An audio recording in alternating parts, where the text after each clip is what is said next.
What does it mean when you plant a seed? In 1958, in a town called Hamilton, Ontario, there was a young Rav. His name was Rav Mordechai Green. He was all of 25 years old. He got the job in the Orthodox shul for one reason, because he spoke Yiddish. The old Orthodox people in the shul, most of them were from the old country, and they needed a Rav who spoke Yiddish, and he got the job. But the young people in Hamilton were not coming to that shul because it was a dilapidated place, and there was a Reform shul that was big, and a conservative shul that was very big. So he decided he's got to build an Orthodox shul that's beautiful to attract the young people.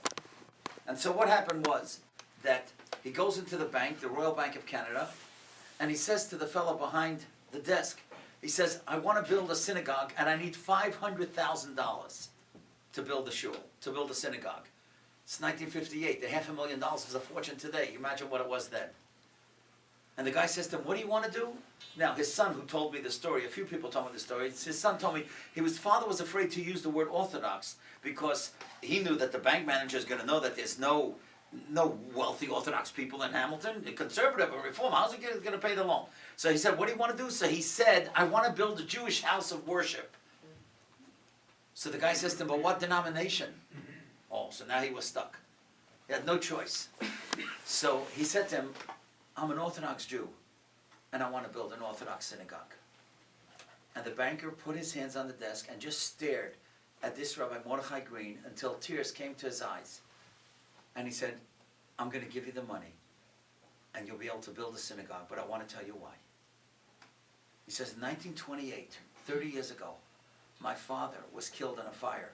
We lived in Timmins, Ontario. Timmins is 471 miles north of Hamilton. He said, my mother was left destitute. Me and my 4 siblings and my mother, we had nothing.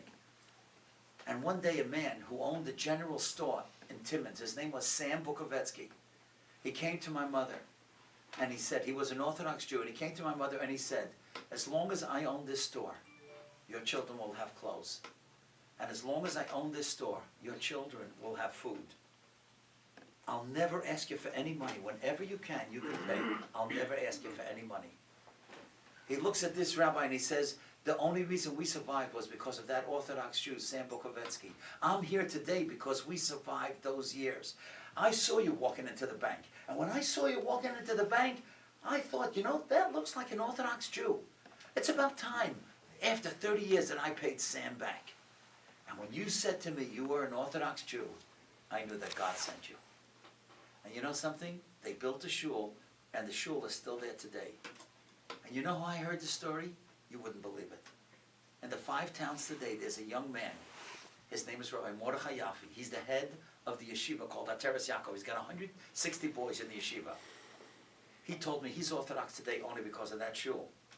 Because he said, I grew up in Hamilton. My father was a survivor. He was afraid to send me out of town. I was his child. He couldn't part with me. I begged him for years. I begged him, send me to a yeshiva. He wouldn't send me out of town. I only remained frum because of that shul. Finally, when I was in 12th grade, he sent me to Nei Yisrael in Toronto. He says, I always say to the 160 boys in the yeshiva, look at me. I became the Rosh Yeshiva. And I started in 12th grade. You guys started in the 1st grade. Imagine what you could accomplish. And that's the great lesson. That's the seeds. That's what we have to do. We have to plant seeds. Lo yolecha hamalocha ligmar. We can't finish everything, but we've got to plant seeds. And that's what Project Mesorah does. None of us will ever forget that last night by Sarah Schneer. The crying that went on, unless you were there, you couldn't believe it. The women were crying so much that all of us, the men, we just had to walk away. Because we knew how personal what they were crying about. They were crying about the chinuch of their children and grandchildren. And today there's what to cry about. If I took you to Lakewood, the holy Lakewood, on the lake, on Shabbos, you wouldn't believe that you're in Lakewood. You would be frightened. If I would tell you what's doing in Williamsburg, in certain places that we think are the holiest of the holies, there are so many kids, as Ari mentioned, that are off the derech today. And that's why these women were crying. Not chas v'shalom that their children are off the derech. But you never know. There's no guarantees in any family. And when we go on these trips, and Project Mesorah is able to get some of our funds. That's what it's going for. We're planting seeds so that those kids, as Ari said it so eloquently, are living through a Holocaust where they feel there's no way out. And that's the greatness of Project Mesorah. The Eibusher should help that each and every one of us should plant seeds. Seeds of Torah, seeds of Yerushalayim, seeds of Avos Yisrael. And as we plant seeds, Hashem will make sure that the apples grow.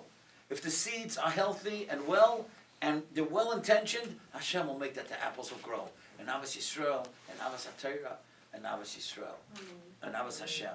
The Eibusher should help that all of us should be Zeicha in this great life that we have, to live Al Kiddush Hashem, and as we said, V'koro Zel Zevi Amar, that we will be able to look at those who died Al Kiddush Hashem, and they could look at us and see that we live Al Kiddush Hashem, and we'll each be able to say about each other, Kadosh, Kadosh, Kadosh. I want to just say about the trip, without the leadership that we had we gone to all of these places and had all of that experience, without Rabbi Krohn, without Rabbi Cinnamon, without Ari, without Rabbi Hirsch, it would have been like, you know, going to a concert without even being able to hear the music. I mean, they really, really brought it home. The chinuch system, the yeshiva system, it is great, and you see kids learning tremendously. And we all attribute this to a formula. It's called the 90% formula. It works for 90% of the kids. What can you do? But, on the other hand, there's the 10%. What are we doing for the 10%? Yeshiva is wonderful. Kids at Risk programs is wonderful too. But there's a lot more that needs to be explored, because these are truly their kavanas. And when it comes to different things in life that we celebrate one way, I can tell you that, you know, in the line of work that I'm in, alcohol takes on a different meaning. When we think about having a l'chaim at our Shabbos table, I know that there are just kids today that are using wine, alcohol, to get away from the realities of life. That's the 10%. And that's why we do what we do. That's what Project Mesorah is all about. Let each kid know, no matter what happens, you're a taka part of Klal Yisrael, you're a part of the Mesorah.